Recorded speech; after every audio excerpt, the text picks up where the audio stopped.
함께 하나님께 기도드리겠습니다. 천지와 우주 만물을 창조하시고 인간 역사를 다스려 나가시는 하나님, 이 세상 많은 사람들 가운데서 진리를 찾고자 하는 영혼들을 인도해 주시고 창조주 하나님을 알게 하시고 예수 그리스도의 은혜 앞에 나와 구원받도록 도와주심을 믿고 감사드립니다. 이번 한 주간 어머니의 오전 집회로 말씀을 전할 수 있는 시간과 기회를 허락해 주심에 감사합니다. 우리 성령님께서 함께 하시고 도루 역사하시는 가운데 말씀을 전하는 자의 입술과 듣는 각 사람의 마음을 주장하시어서 하나님의 말씀만 온전하게 전해지고 그 말씀이 각 사람의 심령에 심겨져서 영생에 이르도록 도와주시옵소서. 첫째 날 말씀의 시종을 주님께만 부탁드리며 우리를 사랑하시는 예수님의 이름으로 감사하며 기도드립니다. 아멘. 요한복음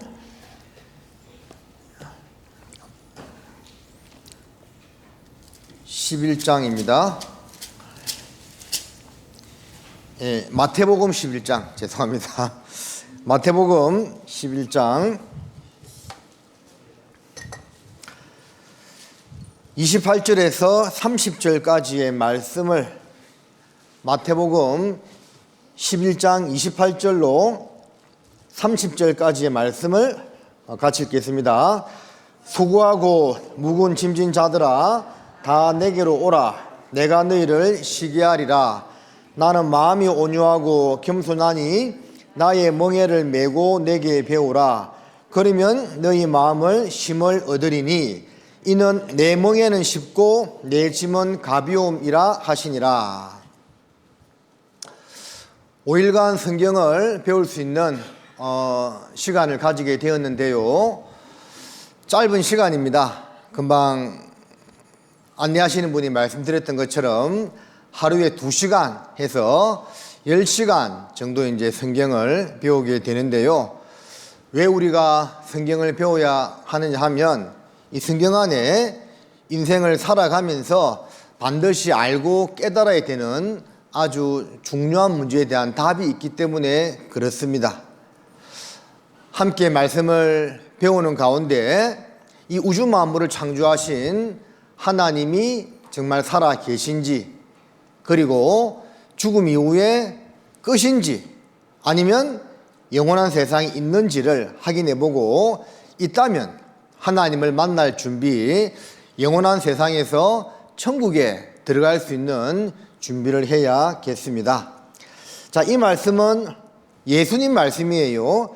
수고하고 무거운 짐진 자들아 다 내게로 오라 그 말씀했습니다.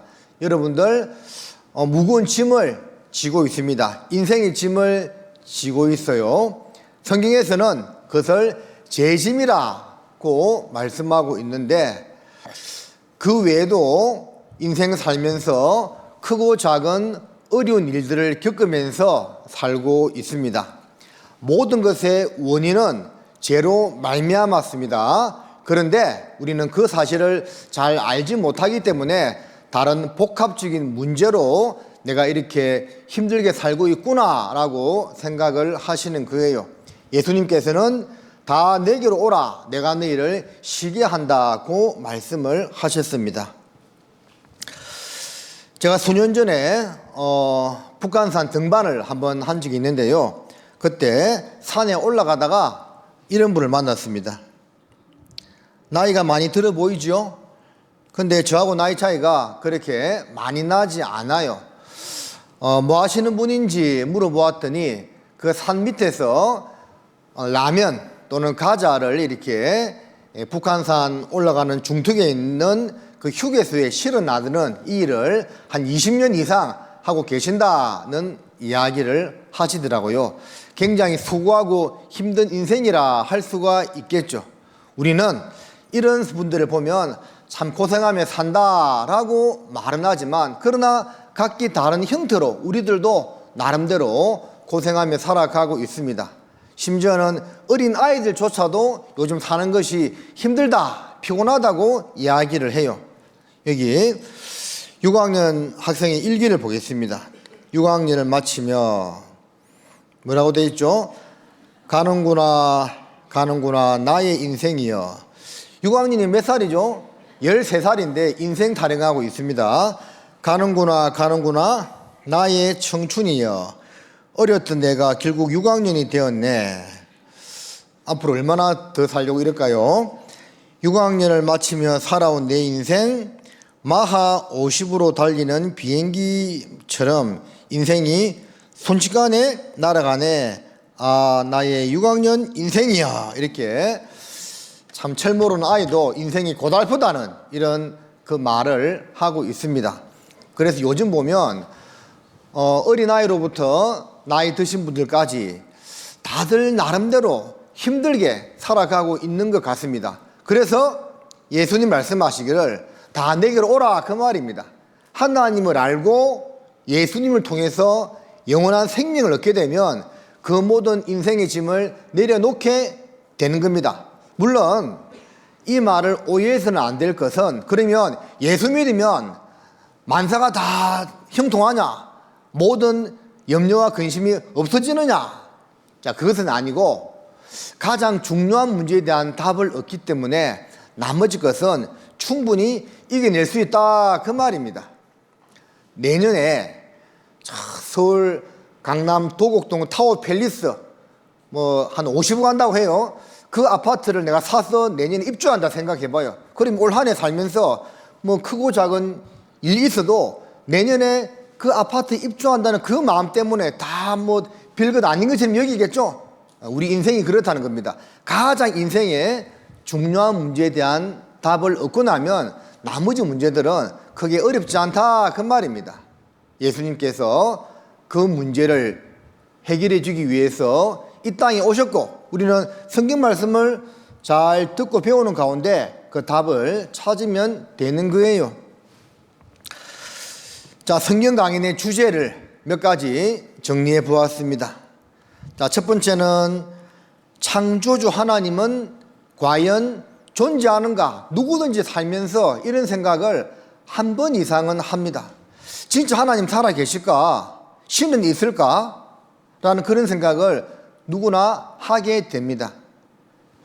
두 번째, 나는 누구이며 어디서 왔다가 어디로 가는가? 나의 존재, 목적, 근원, 기원은 무엇인가? 이 문제입니다. 세 번째, 삶의 목적은 무엇이며 천국과 지옥은 존재하는가? 자, 죄 지으면 벌 받는다, 죽어서 지옥 간다, 그런 말 하죠. 그게 사람들이 지어낸 말인지 아니면 진짜 천국과 지옥이 있는지 확인해 보아야 해요. 네 번째, 인류 역사의 시작과 끝은 언제인가? 전도서 3장에 보면 천하 범사가 기한이 있는데 날 때가 있고 죽을 때가 있고 심을 때가 있고 심은 것을 뽑을 때가 있습니다. 여러분, 주무실 때는 언제죠? 밤에 주무시는 겁니다. 지금 주무시는 거 아니에요. 끝이 있습니다. 자, 다섯 번째, 구원은 누가 받으며 천국은 어떻게 가는 것인가? 자, 이 외에도 많은 이유가 있겠지만 크게 5가지로 정리해 보았습니다. 그런데요, 이러한 문제는 내가 관심이 있든지 간에 없든지 간에 사람으로 태어난 이상은 반드시 알고 확인해 보아야 되는 문제입니다. 그리고 우리가 인생을 살면서 하는 여러 가지 활동 가운데서요, 한번 생각해 보세요. 진짜 내가 좋아서 하는 일들이 그렇게 많을까요? 여기 이제 자녀들을 둔 학부모님들은 오늘 자기 아이들 학교에 보내고 오셨죠? 학부모님들이 아무도 없으신가? 보내고 오셨죠? 그러면 그 애들이 어떤 마음으로 오늘 학교 가든가요? 눈 뜨자마자 얼른 씻고, 아버지 어머니 저는 오늘 학교에 가서 공부하고 싶어 죽겠습니다, 얼른 다녀오겠습니다, 그렇게 말하고 간 아이 있으면 손 들어봐요. 아무도 없죠? 아마 마지 못해서 어디 도수장으로 끌려가는 짐승처럼 그런 마음으로 학교에 간 자녀들도 있지 않을까 싶습니다. 그런데 그래도 가야 됩니다. 왜? 학생이니까. 공부해야 되니까. 사람답게 살기 위해서, 남 부럽지 않게 살기 위해서. 그래서 이 세상을 살면서 우리가 하는 여러 가지 활동을 볼 때 진짜 내가 좋아서 하는 것들 그렇게 많지 않습니다. 쉽게 말하면 처자식들 먹여 살리느라고 인간답게 살려고 하는 행동들이 많다 그 말입니다. 자, 그렇게 우리가 성경을 배우는 것도 생각해 보면 좋을 것 같아요. 이왕 배우러 온 거 한번 잘 들어보자 하는 마음으로 말씀을 배우셔야만 하겠습니다. 저 한번 다 쳐다보세요. 고개 들고. 잘생긴 얼굴은 아니지만 쳐다보세요. 그래서 이렇게 성경 배울 때는 우리가 그 학창 시절에 막 그런 이야기 들어봤죠. 요즘은 그런 거 별로 없는데 저는 학력고사 세대인데 그때 수능 전에 서울대 최고 합격자 그때 체력장 포함해 가지고 340점이었는데 320 몇 점 먹으면 전국 1등 했거든요. 인터뷰합니다. 공부 어떻게 했습니까? 따로 공부 안 하고 수업 시간에 눈 부릅뜨고 잘 들었습니다. 그렇게 이야기하죠. 맞습니다. 수업 시간에 선생님 얼굴 쳐다보고 잘 듣는 아이가 공부 잘하듯이 우리도 성경 공부하는 것이거든요. 고개 숙이지 말고 딱 눈을 들고 고개를 들고 강사를 쳐다보면서 잘 들으면 있잖아요. 구원을 가장 귀한 선물을 받을 수가 있습니다. 로마서 10장에 보면 믿음은 들음에서 나며 들음은 그리스도의 말씀으로 말미암았다 했거든요. 하나님 말씀을 잘 들으면 관심을 가지고 들으면 마음의 문이 열리고 마음의 문이 열리면 그 말씀이 마음에 믿어지게 되어 있습니다. 그런 마음으로 잘 들어주시기를 부탁드립니다. 우리 인생은요 참 짧습니다. 최근에 어디 기사 보니까 우리 국민 배우 안승기 씨 저도 이분 나오는 영화를 많이는 아니고 몇 편 본 적이 있는 것 같아요. 근데 요즘 나이로 74세면 그렇게 많지 않은데 올해 1월 5일 날 항천길 가셨습니다. 돌아가셨어요. 참 안타까운 마음이 들었습니다. 한때 좋아했던 배우인데 사람은요 다 죽습니다. 맞지요? 여기 있는 분들 아마 50년 뒤에 이 자리에 있을 분들이요 절반도 안 될 겁니다. 그럼 어디가 있을까요? 땅속에 묻혀있겠죠? 우리 속에 영혼이 있다고 했는데 영혼이 있다고 하는데 그 영혼은 어디가 있을까요? 저 세상 가 있습니다. 사람은 결국 죽습니다. 이게 불변의 진리죠. 그래서 불변의 진리가 있습니다. 연력학 제1법칙, 질량 보존의 법칙이죠. 연력학 제2법칙, 모든 것은 시간이 지나면서 낡아진다, 쇠퇴해진다, 이런 것들은 변하지 않는 진리죠. 사람이 죽는 것도 이게 불변의 법칙입니다. 반드시 죽습니다.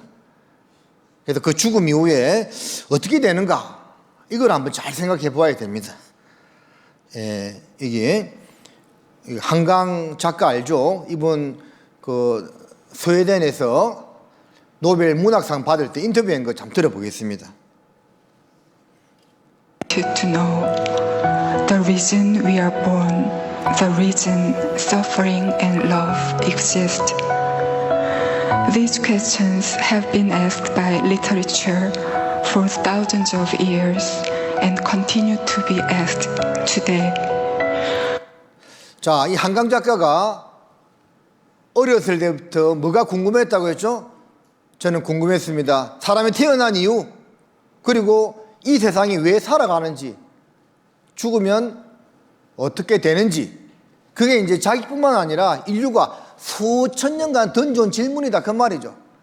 그래서 자기는 아직 그 답을 찾지는 못했지만 글로서 그 마음을 표현하고 싶어서 작가가 되었다. 그리고 오늘 이 자리까지 오게 되었다. 그런 이제 인터뷰를 하고 있는 겁니다. 이것은 한강 작가뿐만 아니라 모든 사람들 마음속에 가지고 있는 공통적인 궁금한 점, 주제다 그 말입니다. 그래서 곰곰이 생각해 보아야만 합니다. 무엇을요? 인생이 뭔가? 신은 존재하는가? 죽음 이후에 나는 어디로 가는가? 생각해 보아야 한다 그 말입니다. 지금 우리나라에 뉴스 들어보니까 주가가 천정부지로 솟아오른다 그런 말 하대요. 그래서 이 삼성 반도체 창업주 이병철 회장, 자 이분이 없었다면 오늘 삼성전자, 삼성 반도체, SK 하이닉스 이런 것도 없었을 겁니다. 자 이분으로 시작됐습니다.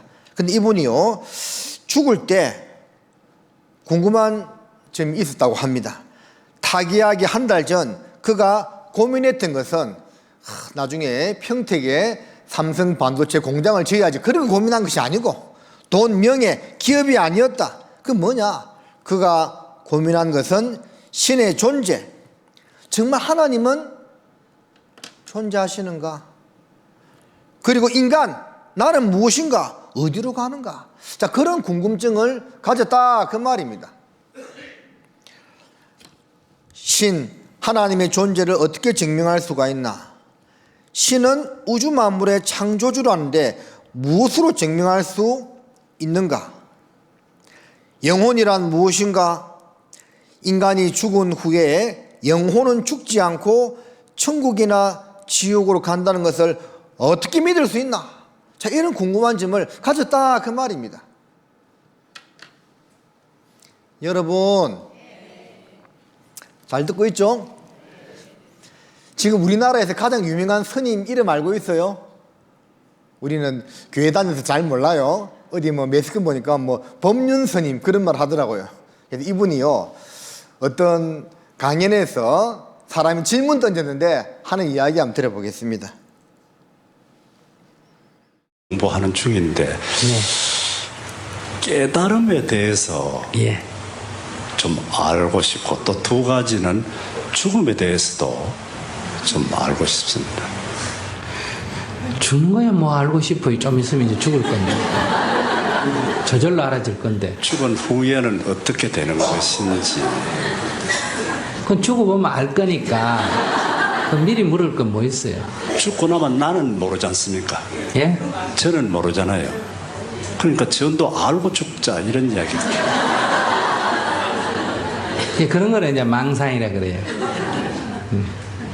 서울 지금 가는 차를 타고 가면서 자꾸 서울에 대해서 미리 알고 싶어 하는 거는 어떻게 보면 좋은 면도 있지만은 버스에서 내리면 서울 저절로 다 눈에 보여요.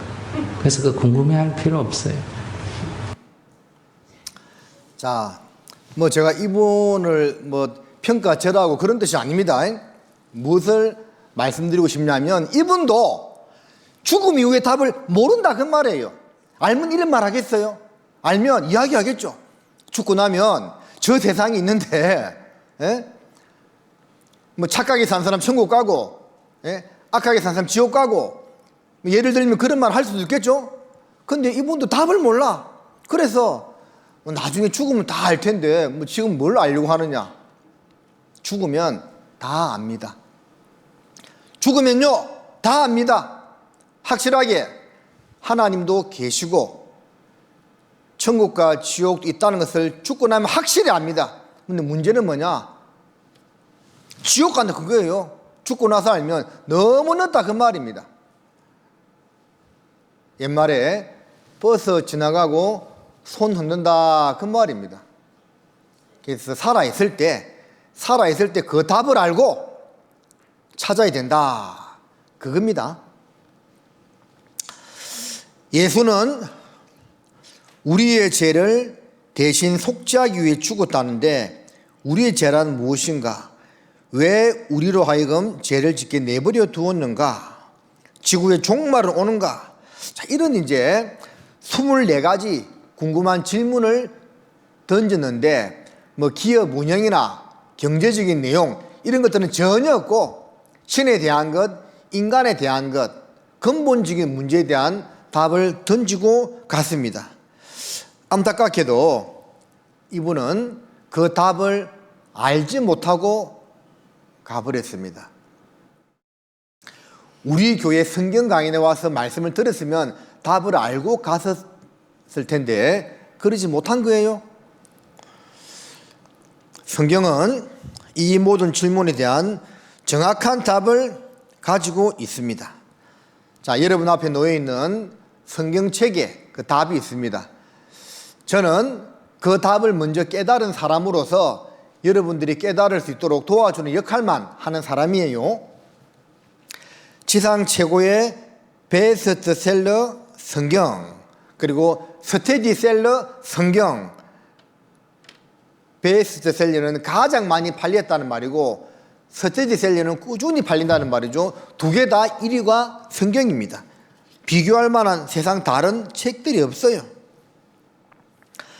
전 세계에 3,686개 언어로 번역돼 지구상의 나라가요 대략 250개 정도밖에 되지 않습니다. 그 나라마다 이제 언어가 여러 개 있는 국가도 있죠. 그래서 그렇게 따졌을 때 3,700개 정도 언어로 번역이 된 책이다 그 말입니다. 특별한 책이라는 거죠. 우리나라 처음 들어온 성경 사본입니다. 예수 성교 전서, 간주 성경 전서 이렇게 했죠. 이거는 이 당시에 표기법이 그랬다 그 말입니다. 제가 국민학교 다닐 때 있습니다 이렇게 썼어요. 있습니다 이렇게 썼거든요. 지금 어떻게 쓰죠? 있습니다. 이 표기법은 계속 바뀝니다. 그래서 이 1800년대 당시에 들어올 때 성경 번역 표기가 이랬다 그 말입니다. 그러나 내용은 똑같아요. 이 성경은 모든 사람을 위한 말씀입니다. 누구를 위한 말씀이라고요? 모든 사람을 위한 말씀입니다. 어떤 분들은 그런 질문합니다. 목사님, 성경 기독교 외래 종교 아닙니까? 라고 이야기하거든요. 근데 엄밀히 따지고 보면 유교와 불교도 다 외래 종교입니다. 자, 그거 한번 생각해 보겠습니다.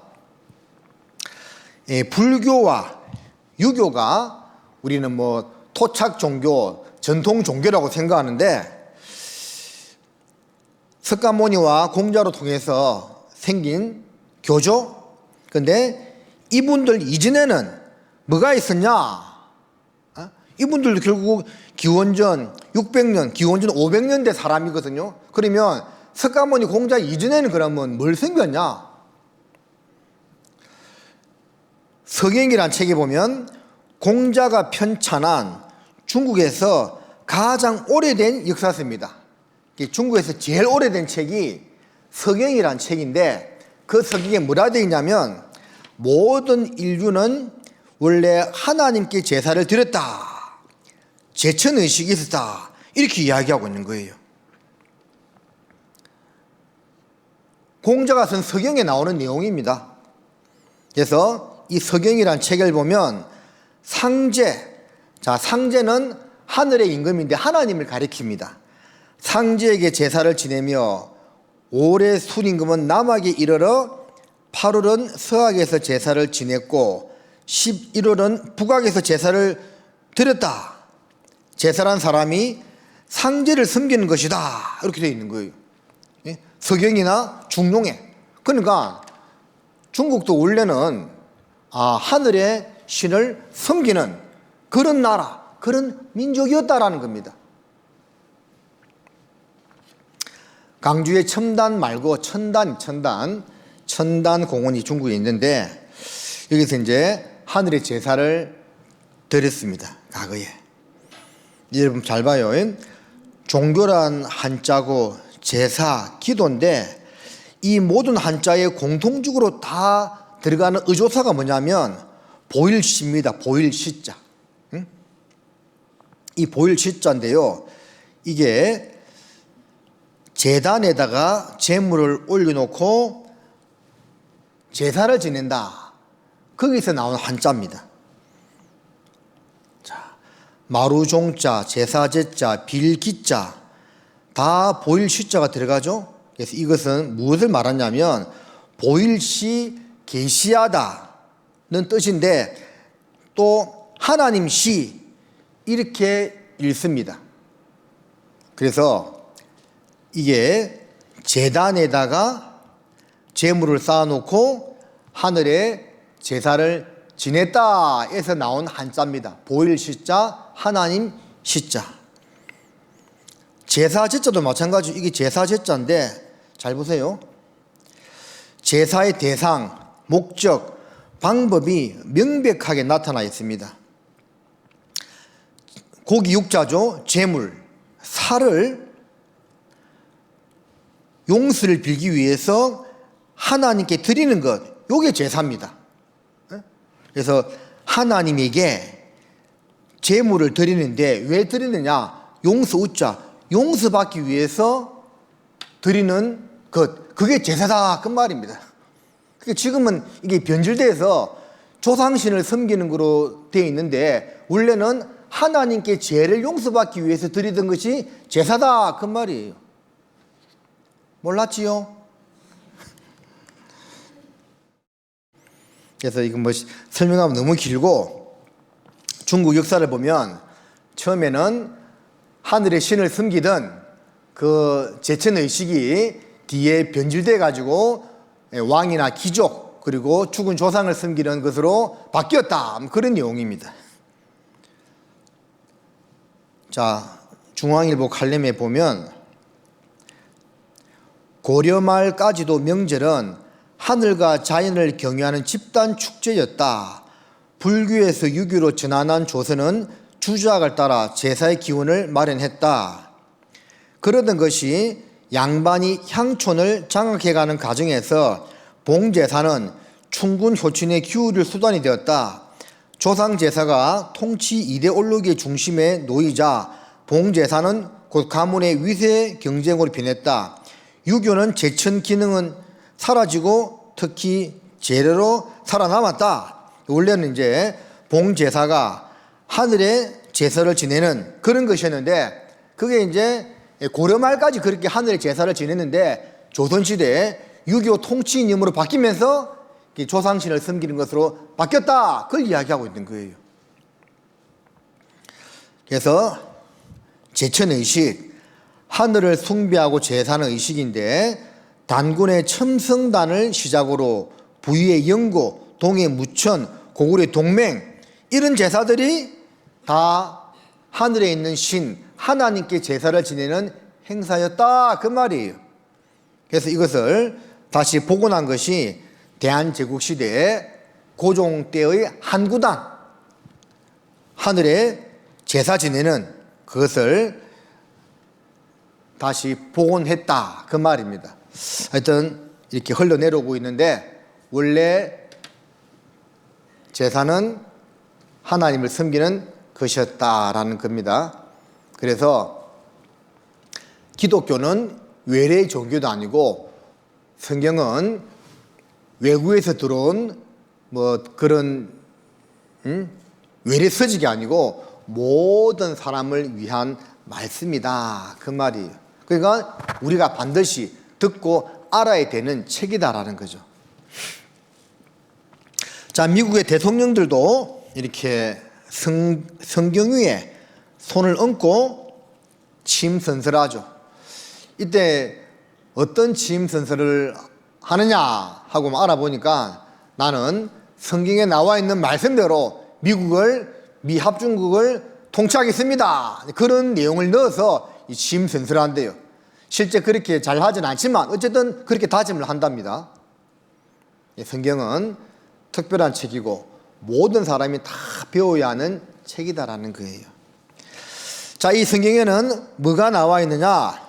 창조, 역사, 인생, 영혼에 대한 내용들이 나와 있습니다.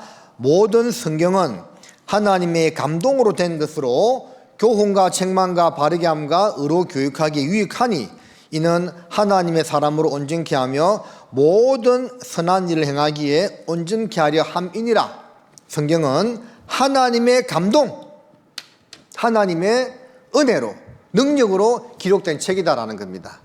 한 구절은 찾아보겠습니다. 베드로 후서 1장입니다.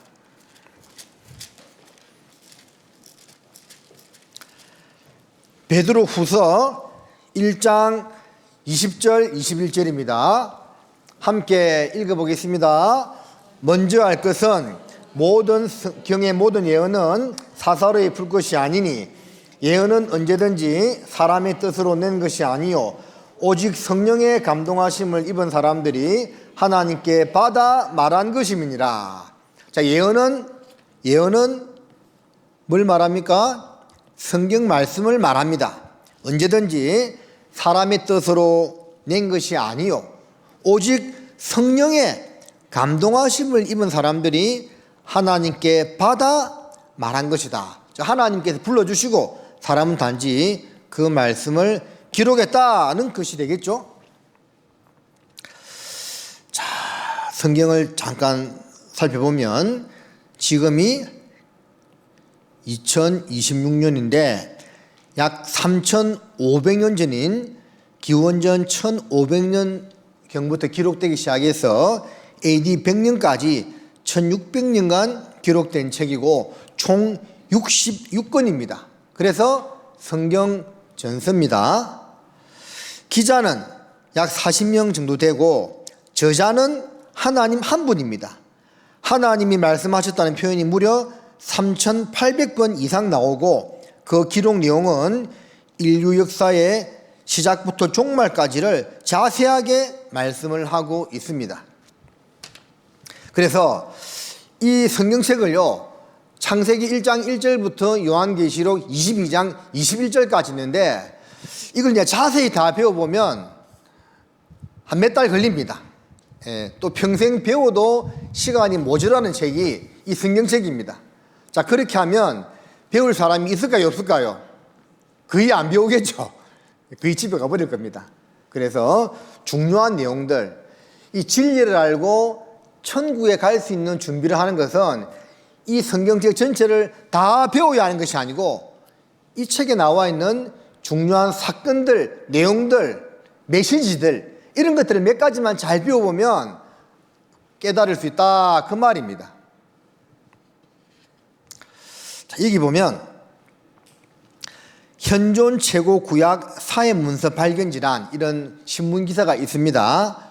요걸 잘 들어야 됩니다. 왜 이게 중요한 내용입니다. 1947년도에 이스라엘의 쿰란이란 동굴에서 사해 바다 옆에 있는 이 쿰란이란 동굴에서 이깁니다. 동굴이 여러 개 있는데 이 동굴들 안에서 이런 항아리가 수십 개가 발견이 되었어요. 그래서 어떤 목동이요, 양을 찾다가 이 굴까지 들어가게 되었습니다. 그래서 돌을 던졌는데 뭔가 쨍그랑 깨지는 소리가 나서 들어가 보니까 이게 있는 거예요. 그래서 목동은 배우지 못한 그 사람이었던 모양이에요. 그래서 이게 뭔지 모르고 이제 가지고 있다가 어떤 고고학자한테 팔았는데 이 고고학자가 보니까 이게 성경이야, 성경. 그래서 고고학자가 그 목동한테 아주 싼 값에 샀고 성경인 것을 알고는 결국에는 이스라엘 정부에다가요 엄청나게 비싼 값을 받고 팔았습니다.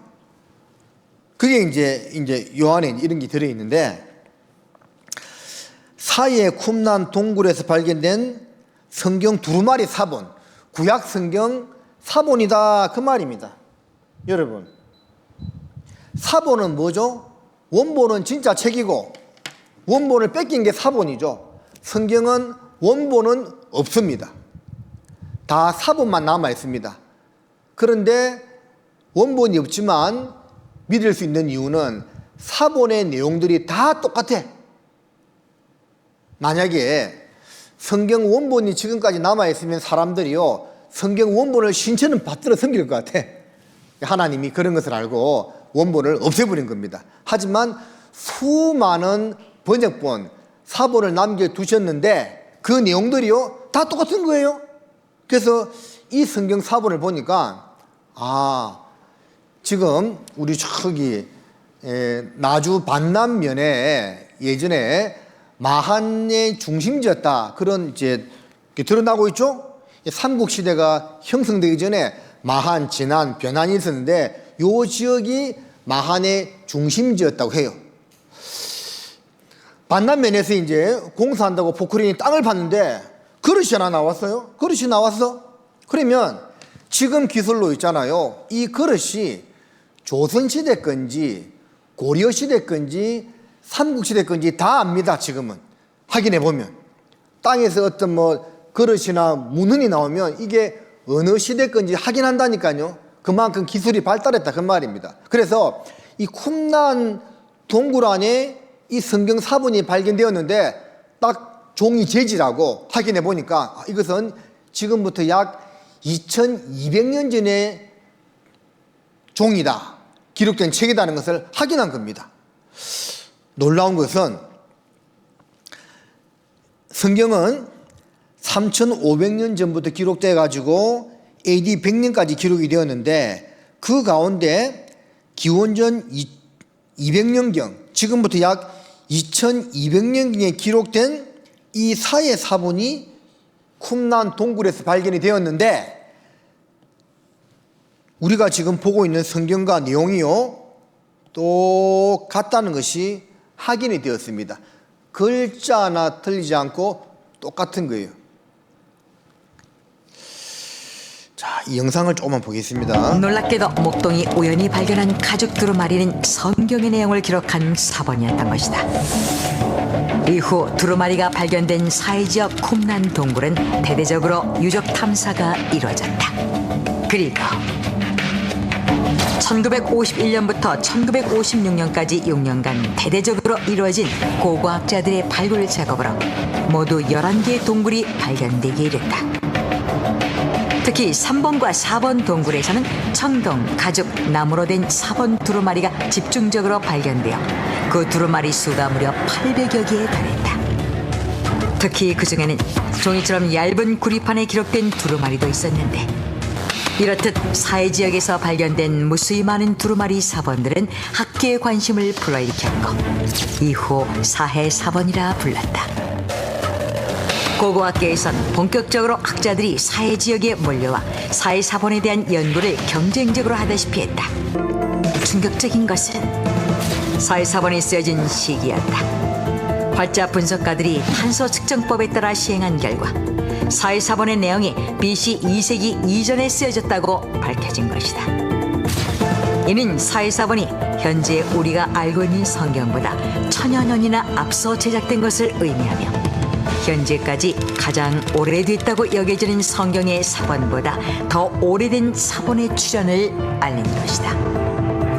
이렇듯 사해 사본은 인류가 세계사에 기록하지 못했던 잃어버린 시간에 대한 기록이며 동시에 현대 성경과 유대교에 대한 매우 귀중한 자료로 쓰이게 되었다.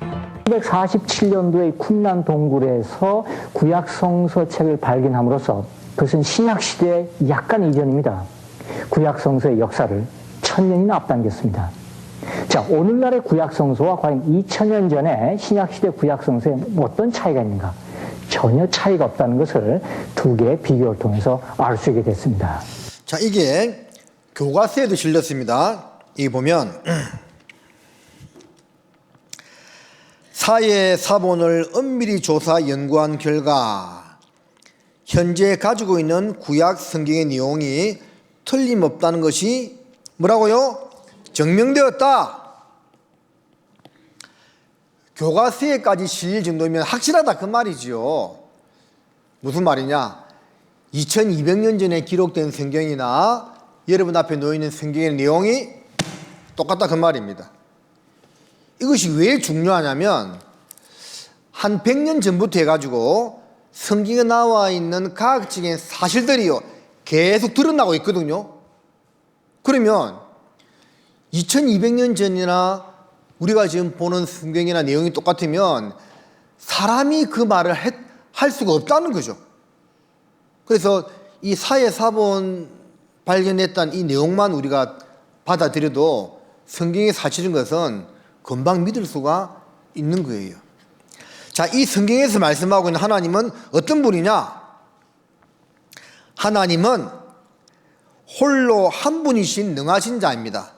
하나밖에 안 계신 분이기 때문에 하나님입니다. 두나님이 아니고요. 하나님. 만왕의 왕, 만주의 주, 죽지 아니함 있고, 당연하겠죠? 하나님이 죽지 않습니다. 가까이 가지 못할 빛에 거하시고 아무 사람도 보지 못하였고 또 볼 수 없는 자신이, 문제는 하나님을 우리 사람의 눈으로 볼 수가 있다 없다? 없다 그 말입니다. 그래서 안 보이니까 못 믿겠다고 이야기하는 겁니다. 같이 읽습니다. 하나님은 영이시니 예배하는 자가 신령과 진정으로 예배할지니라. 예수님 말씀에 영은 살과 뼈가 없다고 했거든요. 하나님은 영으로 존재하시기 때문에 사람의 눈으로는 볼 수가 없습니다. 그러면 여러분들 한번 제 질문에 답을 한번 해보세요. 영으로 존재하는데 형체가 있을까요, 없을까요? 예? 형체가 있습니다. 고린도전서 15장에 보면 하늘에 속한 형체가 있고 땅에 속한 형체가 있다고 했거든요. 영도 눈에 보이지 않지만 어떤 형체가 있습니다. 그러니까 사람의 속에 영혼이 있는데 죽으면 영혼이 몸을 빠져나가는데 그 빠져나가는 형체가 가끔 보이기도 합니다. 가끔씩 있잖아요. 혼불 나간다. 그런 거 본 적 있다고 하죠. 영도 형체가 있습니다. 제가 이게 느낌인지 모르겠는데요. 예전에 다른 지역구에 있을 때 전도인 수련회를 마치고 새벽 3시에 아파트 현관문을 들어가는데 느껴졌어요. 뭔가 앞에 싹 지나가더라고요. 안 보여.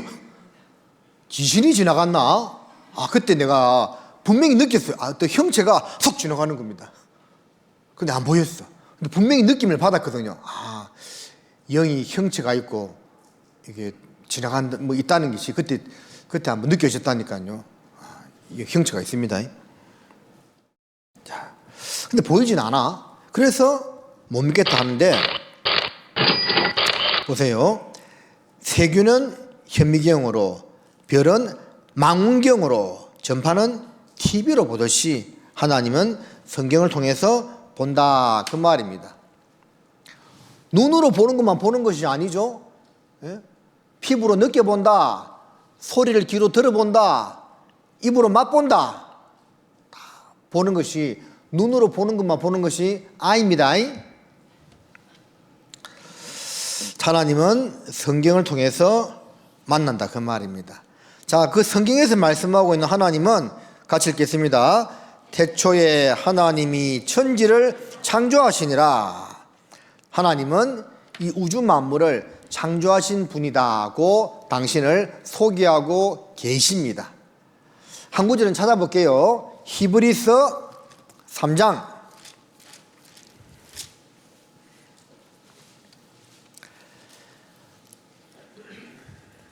히브리서 3장 4절 말씀은 같이 한번 읽어보겠습니다. 집마다 지은이가 있으니 만물을 지으신 이는 하나님이시라. 여러분, 집마다 지은 사람이 있지요. 우리 나주교회당 지금 잘 지어졌습니까? 못 지어졌습니까? 잘 지어졌죠? 이걸 만든 사람이 있지요. 네, 이건 뻔한 질문입니다. 시멘트 모래자갈 갖다 놨더니 태풍이 불어가지고 교회당이 지어진 것이 아니고 땅도 파고, 예? 기초도 파고, 뼈대 올리고, 철근 콘크리트 기둥으로 바닥 서랍을 치고, 천장 서랍을 치고, 벽체 넣고, 사람이 다 작업해서 만드는 겁니다. 집마다 지은이가 있으니. 그런 것처럼 이 우주 만물을 만드신 분은 하나님이시다는 거예요.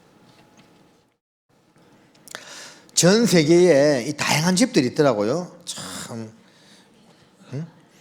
여기 보니까 이 중국 사람들 대단해요. 이런 데다 집을 만들어 놨어. 케이블카를 타고 가야 돼, 이게. 그냥 못 가. 저절로 된 것이 아니고 사람이 다 만든 겁니다. 그처럼 이 우주 만물을 만드신 분은 우주와 봄의 꽃들, 새들, 사람을 만드신 분은 누구라고요? 하나님이다. 그 말입니다. 마태복음 5장을 한번 보겠습니다. 마태복음 5장.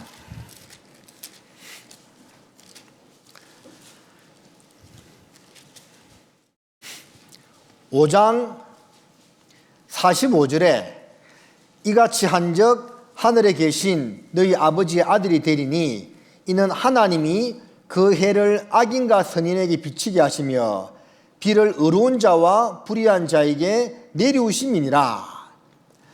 자, 하나님께서 하늘에 햇빛도 주시고 비도 내려주시는 분이 하나님이다. 그 말입니다. 바울이 루스드라란 지역에서 전도하다가 기적과 능력을 행하니까 그 사람들이요, 바울과 바나바를 신으로 섬기려고 하니까 아니다! 우리는 신이 아니다 하면서 이런 말합니다. 지나간 세대로는 하나님이 알지 못해도 다 그냥 봐주고 넘어갔는데, 그러나 당신을 하나님을 전가하지 아니하신 것이 아닌데 하늘로서 비를 내리시고 음식과 기쁨으로 우리 사람의 마음에 길칠기를 주심으로 만족했다. 그렇게 말씀하셨거든요. 농사 짓는 분들 다 알 겁니다. 아무리 뼈 빠지게 농사 짓고 좋은 비로 갖다 때려붓고 해도 하늘에서 햇빛이 없고 비가 내리지 아니하면 농사 못 짓습니다. 그래서 비를 내리시고 햇빛을 공급해 주시는 분은 하나님이라는 겁니다. 지금은요, 이상기온의 시대입니다. 점점 더워지긴 하는데 지금 5월달로 접어들었는데 아침 저녁은 또 싼싸네 지금. 그러니까 지금 이게 뭔가 이 농작물이 좀 냉해 피해를 입는다는 그런 말이 들리더라고요. 또 낮에는 되게 더 덥고, 이게 아무리 뭐 일을 열심히 하더라도 이 기후가 받쳐주지 아니하면 농사 망칩니다. 근데 이 모든 것을 다 조절하시고 공급해 주시는 분이 성경에서는 하나님이라고 말씀하고 있습니다. 어떤 말씀에서는 봄에는 가랑비, 단비를 주시고 여름에는 소낙비를 주신다. 에스겔서에 나와 있거든요. 그렇잖아요. 여러분 막 씨앗을 뿌려 파종했는데 그 소낙비가 와봐요. 농사 잘 됩니까? 망칩니까? 망치죠. 봄에는 봄비, 스가랴 12장에 봄비 때에 봄비를 주시는 하나님께 구하라. 그런 말씀이 있거든요. 봄비를 단비, 보슬보슬 단비를 주시고 이제 거기서 싹이 나오고 줄기가 나오면 그때 여름에 장맛비, 소낙비를 주셔가지고 굵게 또 성장할 수 있도록 그렇게 하시고, 네?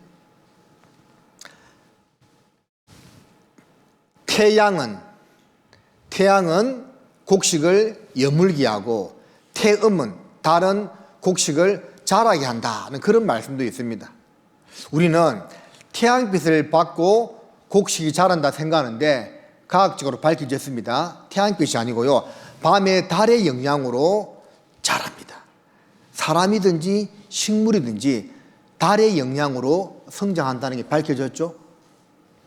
그래서 아이들 키울 때 밤에 잠을 일찍 재우라고 이야기하죠. 잠을 자면서요, 키가 쏙 자라는 겁니다. 태양빛으로는 여무는 겁니다. 단단해지는 거예요. 성경에 그렇게 나와 있습니다. 하나님이 창세기 1장에 보면 다 종류대로 만드셨다고 말씀하고 있습니다. 이 세상에 식물의 종류가요 약 30만 여종 된답니다. 다양한 씨앗이 있지요. 땅에 심으니까 거기서 이런 야채들이 나옵니다. 식물들이 나와요. 여기 배추, 무, 마늘, 고추, 쪽파죠, 생강. 이게 있으면 뭘 만들 수가 있죠? 김장김치 만들 수 있습니다. 야채도 얼마나 다양한지 몰라요. 그리고 과일도 있고 종류대로 하나님이 다 만드셨습니다. 동물은 약 100만 종 정도 된다고 합니다. 동물 봐요. 고래도 있고 다양한 동물들, 바다 생물들, 새들, 하나님께서 다 만드신 겁니다. 종류대로 다 만들었습니다. 곤충도 만들고 이 대자연을 하나님이 만드셨습니다. 여러분, 이런 거 보면 어떤 생각이 듭니까? 이런 아름다운 멋진 풍경을 보면 어떤 마음이 들죠? 아무 생각 없어요? 웅장하다, 웅장하구나 하는 마음이 들지요. 그래서 이 질문을 던졌습니다. 여러분은 어떤 것을 보고 웅장하다고 생각하였는지 한 가지만 써보세요. 이렇게 초등학생한테 질문했는데 답을 뭐라 쓴지 아세요? 대자연 해야 되는데 엄마 뱃살 엄마 뱃살이 웅장했던 모양입니다. 이사야 40장을 찾겠습니다. 이사야 40장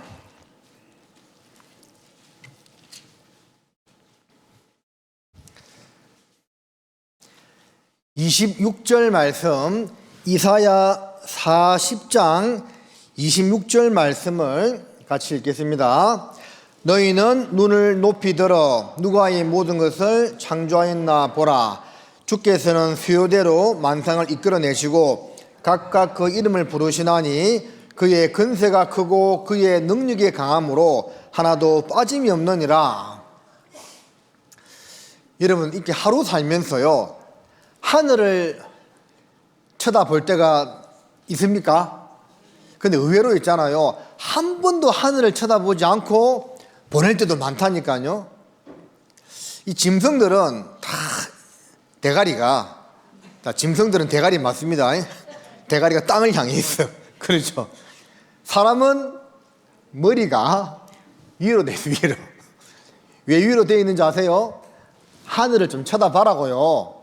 예? 하늘을 쳐다보면서 이 우주 만물을 창조한 하나님이 계신다 하는 것을 제발 좀 알아잡으시라고 이렇게 머리가 위로 달려 있는 겁니다.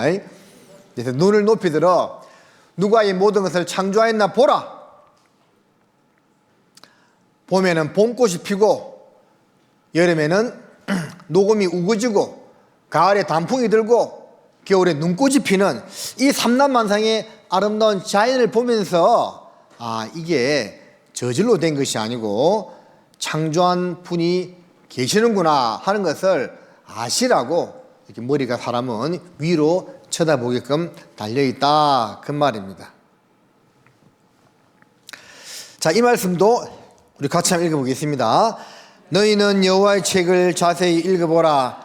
이것들이 하나도 빠진 것이 없고 하나도 그 짝이 없는 것이 없으리니 이는 여호와의 입이 이를 명하셨고 그의 신이 이것들을 모으셨음이라. 여러분들, 여기 나와 있는 여호와의 책이 뭐죠? 성경을 자세히 읽어보라. 그러면 하나님의 말씀인지 알 수 있다 그 말입니다. 뭐든지 할 때 자세하게 야무지게 배워봐야 됩니다. 맞지요? 이 공원에서 젊은 남녀가 데이트하고 있습니다. 맞지요? 앞에 보니까 개하고 앉아있네요. 뭐든지 자세히 봐야 됩니다. 자세히. 자, 성경도 자세히 배워보아야 합니다. 자, 이사야 45장 바로 근처니까 찾아보겠습니다. 이사야 45장 18절 앞에도 있습니다. 같이 한번 읽겠습니다. 여호와는 하늘을 창조하신 하나님이시며 땅도 조성하시고 경고케 하시되 헛되이 창조치 아니하시고 사람으로 거하기에 지으신 자신이라. 그 말씀에 나는 여호와라 나 외에 다른 이가 없느니라. 자, 이게 여호와는요 하나님의 이름을 말합니다. 하나님의 이름. 여호와가 뭐라고요? 하나님의 이름. 강사 목사님 이름은 어디 갔더니 저를 벤종민 내가 벤종민. 자, 여호와는 하나님의 이름입니다. 하나님의 이름인데 여호와는 하늘을 창조하신 하나님이시며 땅도 조성하시고 경고케 하시되 헛되이 창조치 아니하시고 사람으로 거하게 지으신 자신이라. 이것은 무엇을 말하고 있습니까? 하나님이 모든 것을 만드신 창조주라는 것을 이야기하고 있는 거죠. 태초에 하나님이 천지를 창조하시니라. 집마다 지은 이가 있으니 만물을 지으신 이는 하나님이시라. 하나님이 모든 것을 다 만드신 창조주라는 것을 알려주는 말씀입니다. 그 말씀에 나는 여호와라 나 위에 다른 이가 없다는 말씀은 무슨 뜻입니까? 하나님 한 분밖에 없는 유일신이다, 그 말이에요. 우리가 짧은 성경 강연의 기간 동안에 하나님에 대한 모든 것을 다 알 수는 없지만 이 두 가지는 알아야 됩니다. 기본적으로 하나님이 살아계시는 분이라는 것을 알아야 되고, 그 살아계신 하나님이 모든 것을 다 만드신 분이구나, 그리고 하나님 말고는 다른 신은 없구나 하는 거, 이건 알아야 됩니다. 왜 중요하냐면, 여러분들, 세상에 많은 신과 종교가 있잖아요. 그게 다 진리라면 우리가 굳이 성경에 나와 있는 하나님을 믿을 필요가 있습니까? 없습니까? 없지요. 응? 아이스크림 골라 먹는 것처럼 베스킨 라빈스 31 골라 먹는 재미가 있는 것처럼요, 종교도 고르면 됩니다. 근데 그게 아니다, 그 말이에요. 나를 낳아준 부모님이 아버지 한 분, 어머니 한 분밖에 안 계신 것처럼 진짜 신은 하나님 한 분밖에 없다, 그 말입니다. 그래서 유일신이다는 겁니다.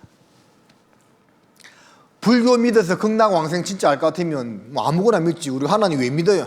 아니다는 거예요. 진짜 신은 모든 것을 다 만드신 분, 인간 역사를 다스려 나가시는 분, 인간의 생사하복을 주관하시는 분은 하나님 한 분밖에 안 계신다는 겁니다. 그래서 성경 여러 군데 말씀에서 그는 죽이기도 하시고 살리기도 하시고 높이기도 하시고 낮추기도 하시고 부하기도 하시고 가난하기도 하시는 분이라고 말씀하고 있습니다. 하나님은 창조주이면서 유일신입니다. 그러면 하나님이 덮어놓고 내가 모든 것을 다 만들었으니까 나밖에 신이 없으니까 무조건 나만 믿어, 그렇게 말씀하는 것이 아니고요, 이 성경 말씀에 이 우주 만물을 창조했는데 이것은 이렇게 만들었고 저것은 저렇게 만들었고 여러 가지를 기록해 놓았다, 그 말입니다. 세상 어떤 다른 종교 경전에도요 이런 내용들이 없습니다. 여러분, 제가 뭐 불경을 공부해 보진 않았지만 불경 아무리 찾아봐도 이 우주 만물을 어떻게 만들었다, 하늘에 별이 몇 개다, 땅속에 뭐가 있다, 그런 말씀이 없어요. 예? 기독교 인구만큼 그 다음으로 많은 종교가요 이슬람교거든요. 이슬람교 믿는 사람들이요 13억인가 됩니다.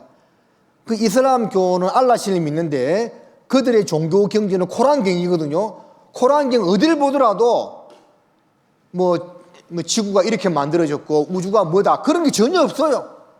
성경책 말고는 없다, 그 말입니다. 그래서 하나님은 덮어놓고 나만 믿으라고 하시는 것이 아니고 내가 이렇게 만들었다는 증거를 보여주겠다, 그러면 따져보고 확인해보고 그게 사실이면 믿으라, 그 말입니다. 알겠죠? 근데 졸면 아무 소용없어요. 첫째 날에 빛을 만드시고 둘째 날에 궁창 하늘을 드러나게 하시고, 자, 이 지구가 있는데요, 대륙권, 성층권, 중간권 10권으로 이렇게 나누십니다. 지구를 둘러싼 대기권은 다 대기권이라 부르는데요, 성층권, 대륙권, 중간권 10권의 영역으로 나누어져 있다. 대기는 질소는 약 78%, 산소 21%, 기타 약 1%로 구성되어 있다, 그렇게 되어 있습니다. 이 지구를 지켜주는 보호막이죠. 지상에서 10km까지를 대륙권이라고 부릅니다. 대륙권. 자, 이 대륙권에서 바람이 불고 비가 내리고 이런 기후 변화가 있습니다. 이 대륙권 벗어나면 이런 거 없어요. 자, 그래서 우리가 이제 국제선을 타고 가다 보면 밖에 외부 온도가 나와요. 근데 밖에 고도가요, 뭐 10,000m 이렇게 표기되기도 합니다. 10,000m까지 올라가면 밖에 온도가 영하 50도 이렇게 딱 기록이 돼요. 굉장히 올라가서 춥다는 그 말이죠. 그래서 이 대륙권과 성층권 사이를 국제선이 잘 날아다닙니다. 왜 그런가 물어봤더니 그 접경지대를 나는 것이 가장 안정적이고 연료 소모가 적답니다. 그래서 국내에서는 그까지 올라가지 않는데 이 국제선 타면 거의 10,000m까지 올라가거든요. 거기가 대륙권과 성층권의 접경인데 거기를 날아다니는 겁니다. 거기에 이제 대륙권 안에 기후 변화가 있고 바람이 불고 비가 내리고 하는 겁니다. 벗어나면 성층권 오존층을 말합니다. 그리고 나중에 열권이 있고 이렇게 이제 지구가 이제 밖으로는 보호받고 있고 안으로는 욥기 28장 5절에 보면 이런 말씀이 있습니다. 지면은 식물을 내고 지하는 불로 뒤집는 것 같고. 제가 왜 쿰란 성경 발견이 중요하자고 말씀을 드리냐면 이 지구 내부에 거대한 불덩이가 돌고 있다는 것은 확인된 지가 약 80년 정도밖에 되지 않거든요. 그런데 이 2200년 전에 기록된 쿰란 성경에도 이게 나와 있거든요. 그러면 사람이 이 성경을 썼다면 지구 내부가 불로 뒤집고 있다. 이걸 도대체 어떻게 알았겠냐고요. 예? 이 사실은 여기 보면 1936년도에 잉게 레만이라는 여성 지질학자가 지구 내부에 거대한 불덩이 내핵이 있다는 것을 그제서야 발견했습니다. 그런데 성경은 3500년 전에 2200년 전에 기록된 쿰란 성경에 우리나라 성경이 가장 먼저 들어온 것이요 1882년도에 번역이 되었거든요. 이때 번역된 성경책이요 인천에 가면 손복음교회에서 운영하는 기독교 박물관이 있습니다. 거기 가면 우리나라 가장 먼저 들어온 성경책이 지금도 전시가 되어 있거든요. 그 책에도 이 내용이 나와 있어요. 근데 그 뒤에 지구 내부가 이렇다는 게 밝혀졌거든요. 그럼 사람이 성경책을 썼다면 이런 말을 할 수가 없는 거예요.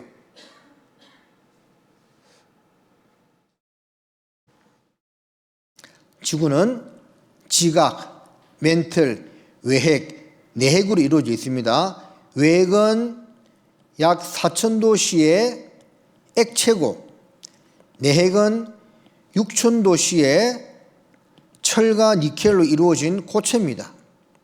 거대한 두 개의 불덩이가 지구 내부에서 수직 방향으로 돌고 있습니다. 돌면서 거대한 자기장을 형성하는데 이게 뭐냐? 열권이다 그 말입니다. 이것으로 소소폭탄 100만 배 위력인 태양풍의 지구 공습을 막아준다 그 말이에요. 철과 니켈이 함유된 지구 내부의 핵이 회전하면서 만들어내는 자기장이 지구 전체를 감싸고 있으며 최대 64만 킬로미터까지 뻗어 있어 강력한 태양풍을 막아준다. 이렇게 되어 있는 거예요. 자, 이거를 하나님이 만들어 놓은 겁니다. 우리 사람이 살 수 있도록. 저절로 우연히 된 것이 아니고 3,500년 전에 기록된 욥기 성경에 기록했는데 오늘날 과학이 발달하면서 지구 내부 조사가 이루어지면서 거대한 불덩이가 두 개 맞물려 돌고 있다는 것이 확인되었고 이 불덩이의 강력한 회전에 의해서 지구 자기장이 만들어지고 그 지구 자기장이 태양풍을 막아주므로 우리가 이렇게 안전하게 살 수 있도록 설계가 되어 있다는 것이 밝혀졌습니다. 저절로 우연히 된 것이 아니고 하나님이 우리가 잘 살 수 있도록 이렇게 만들어 놓으셨다는 겁니다. 자, 이거는 한번 찾아보자 해놨습니다. 예레미야 33장입니다.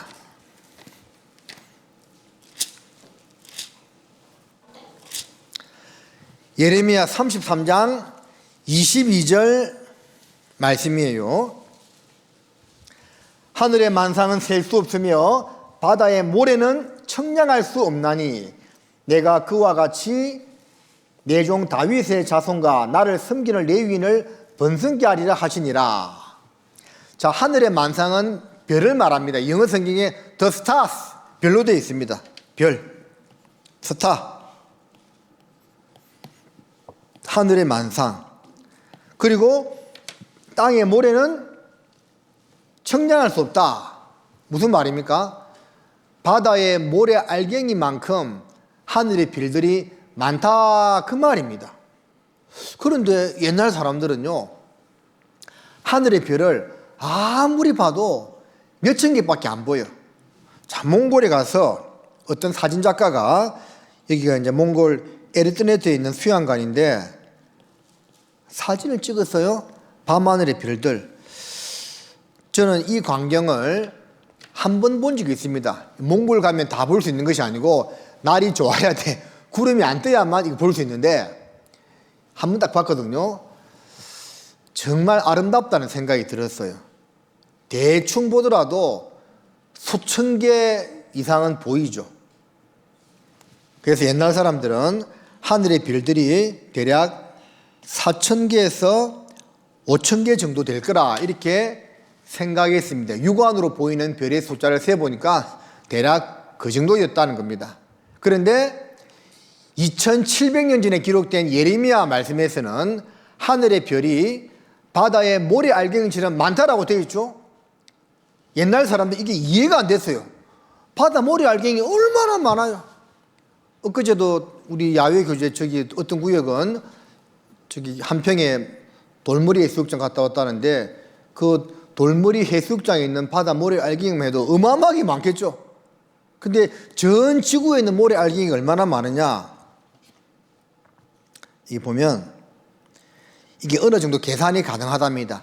해안선을 다 길이 재고 평균적인 폭두께를 재면 지구에 있는 전체 모래 알갱이 수를 대략 계산할 수가 있는데, 그러면 약 100해계 정도 된답니다. 그리고 현재 밝혀진 밤하늘의 별들의 개수는 얼마나 되느냐 하면 무려 700해계나 된답니다. 바다 모래 알갱이보다 몇 배나 많죠? 7배나 많은 겁니다. 현재 밝혀진 것만 이렇습니다. 우주는 계속 팽창을 하기 때문에 앞으로 얼마나 더 밝혀질지 몰라요. 맞아요. 이거 세어보면 그렇습니다. 이거 1, 10, 100, 1000, 만, 10만, 100만, 1000만, 억, 10억, 100억, 조, 10조, 100조, 1000조, 경, 10경, 100경, 1000경, 해, 10해, 100해. 아닌데? 하여튼 700해계입니다. 700해계.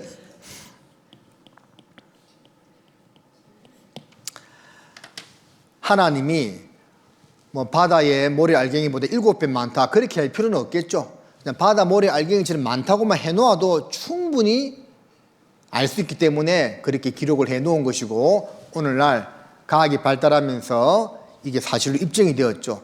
사람이 성경을 썼다면 이런 말을 할 수가 없는 거지요. 자, 셋째 날에 풀과 채소 나무 만드시고 넷째 날에 해와 달과 별을 만드셨습니다.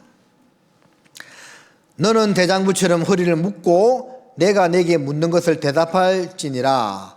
내가 땅에 기초를 놓을 때에 내가 어디 있었느냐, 내가 깨달아 알았거든 말할지니라. 5절 같이 읽습니다.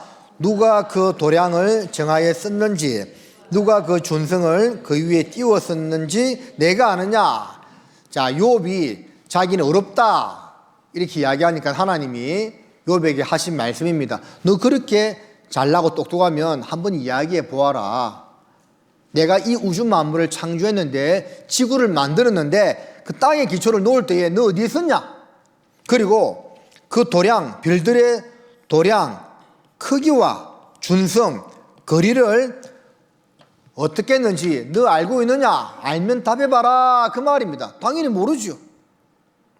하나님이 다 만들어 놓았고 정해 놓았는데 인간 욥이 어떻게 알겠습니까?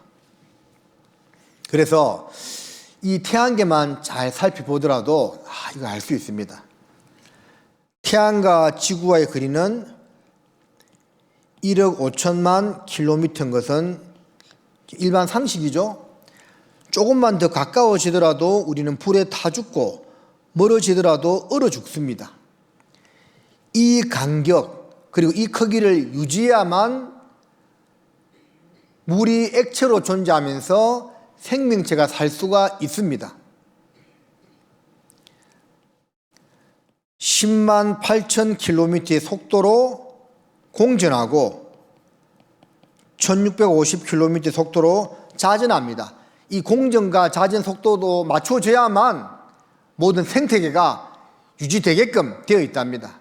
이게 저절로 우연히 된 것이 아니라 하나님의 설계, 그 도량과 준성, 크기와 거리를 누가 정하였느냐? 하나님께서 그렇게 해 놓으셨다는 겁니다.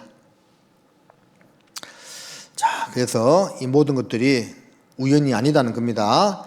또 축은 23.5도 기울어져 있는데 그렇게 기울어져 있어야만 농사를 지을 수가 있는 겁니다. 지구의 축은 23.5도 기울어져 있어 사계절을 만들어주며 최대 경작지를 조성해 준다라고 되어 있죠. 달은 이 속도로 공전하는데 지구의 축을 유지해주며 밀물과 썰물을 일으켜 바닷물을 썩지 않게 정화해 준다. 달이 하는 역할입니다. 달이 없으면 생존할 수가 없는 거죠. 달이 지구와 너무 가까우면 물이 육지를 덮어버리고 멀면 정화작용이 되지 않는 겁니다. 이 간격, 이 크기를 유지해야만 우리가 이렇게 살 수 있는 거예요. 20만 가지가 정교하게 조정되어 있습니다. 그는 땅 위 궁창에 앉으시나니 라고 되어 있는데 땅 위 궁창에가 영어 성경은 above the circle of the earth. circle, 원이다 그 말이죠. 둥근 지구다 그 말입니다. 둥근 지구. 또 땅을 공간에 다시며 He suspends the earth of nothing. 지구를 of nothing, 아무것도 없는 상태에서 매달아 놓았다 그 말이죠. 지구가 이제 둥글다는 것이 이제 확인되었습니다. 옛날에 이렇게 생각했는데 배 타고 나가면 뭐 다 떨어지고, 코끼리 코브라 위에 받치고 있고 별이 주렁주렁 매달려 있다 이렇게 생각했는데 다 아니고 지구는 우주 공간에 매달려 있다 그 말입니다.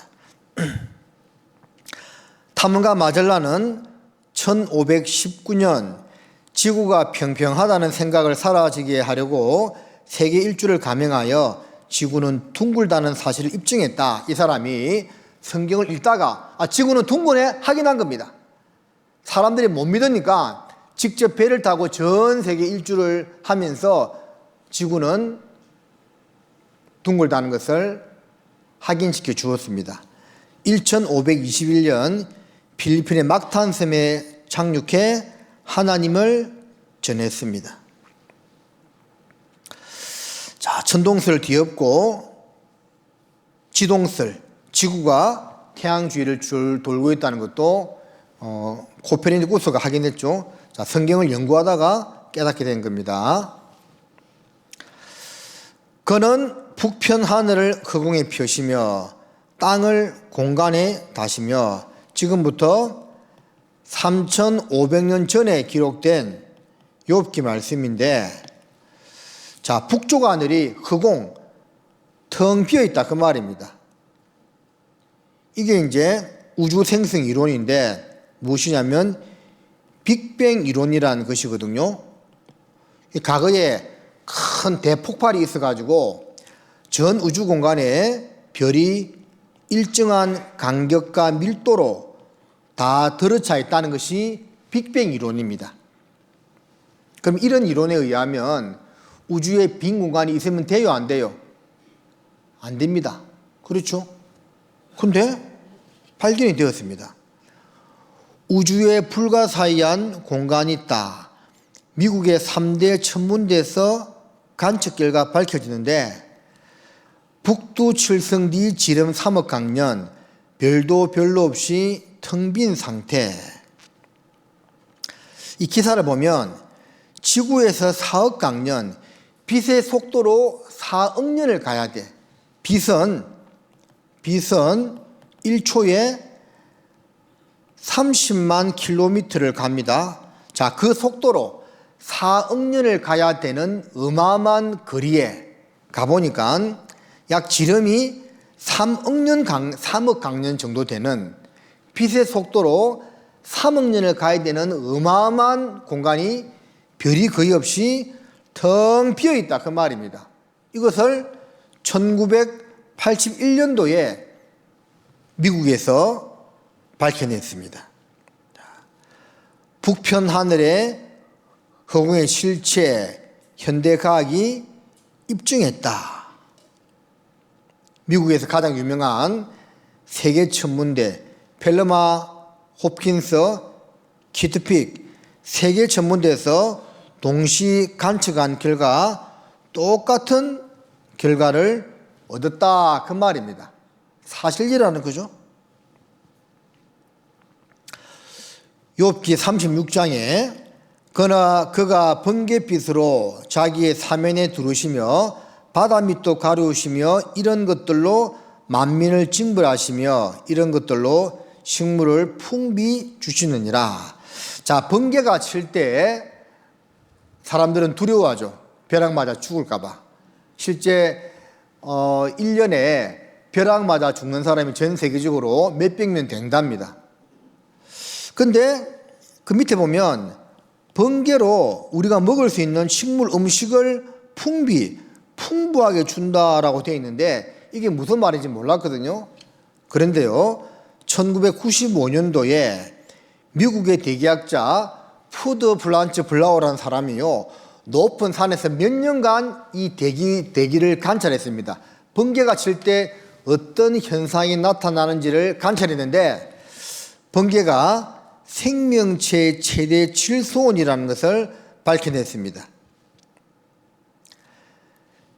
지구상에서 연간 10억 톤의 질소가 번개에 의해 질산 등으로 고정화되고 이것이 비를 타고 땅속으로 스며들어 식물에 전달된다고 밝혔다. 즉 공기의 구성 성분은 78%가 질소잖아요. 이게 이제 자연 상태에 떨어져 있다가 번개가 칠 때 결합해가지고 HNO3 다시요. HNO3 천연 질산 비료를 만들어내어 가지고 비를 타고 내려서 땅속에 스며드는데 식물의 뿌리에서 흡수해 가지고 단백질 생산에 이용한다는 것을 이 사람이 밝혀낸 겁니다. 그래서 비가 온 다음에 번개가 친 다음에 야외를 나가보면 더 푸르다는 것이 느껴집니다. 번개가 칠 때 질산 비료가 많이 만들어져서 식물들이 무럭무럭 묻고 밤에 성장을 한 거예요. 이런 높은 바위 끝에 있는 소나무들, 누가 비료 준 것이 아닙니다. 하나님이 번개에 의해서 천연 질산 비료를 주시고 성장하게 하신 거예요. 오늘날 과학이 밝혀냈습니다. 자, 욥기 37장 16절 말씀입니다. 이 말씀 같이 읽어보겠습니다.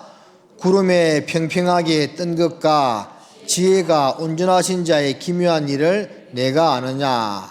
자, 구름이 어떻게 떠 있다고요? 평평하게. 여러분, 땅에서 구름을 보면 구름이 평평합니까? 평평하지 않습니까? 평평하지 않아요. 그런데 구름층을 뚫고 올라가서 보면 구름이요 평평합니다. 이것은 이 조금 올라가서는 안 되고 거의 대륙권 끝까지 올라가는 국제선 탔을 때 이 모습을 볼 수가 있습니다.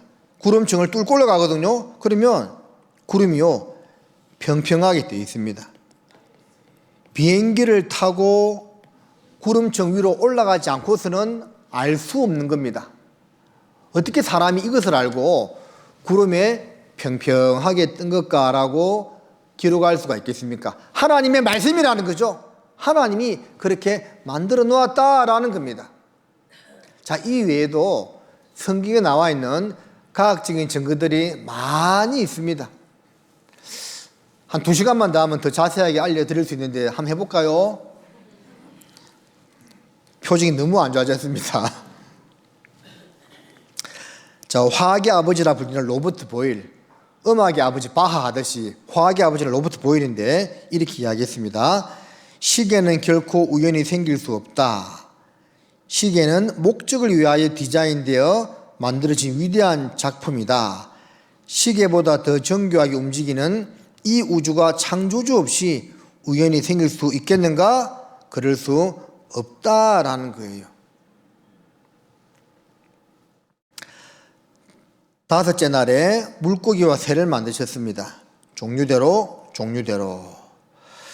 이제 모든 짐승에게 물어보라. 그것들이 내게 가르치리라. 공중의 새에게 물어보라. 그것들이 또한 내게 고하리라. 땅에게 말하라. 내게 가르치리라. 바다의 고기도 내게 설명하리라. 이것들 중에 어느 것이 여호와의 손이 이를 행하신 줄을 알지 못하랴. 자, 짐승들은 하나님이 자기들을 만들었다는 것을 다 압니다.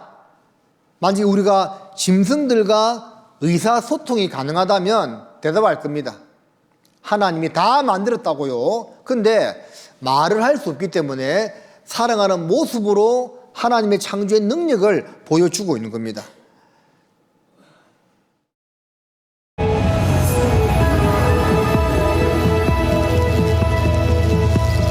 꽃들은 약 1600km 거리에서 찾아오는 특별한 손님을 위해 꿀을 가득 준비해 두었죠. 이 벌새는 옐로우스톤의 달콤한 꿀을 맛보기 위해 멕시코에서 먼 길을 날아왔습니다.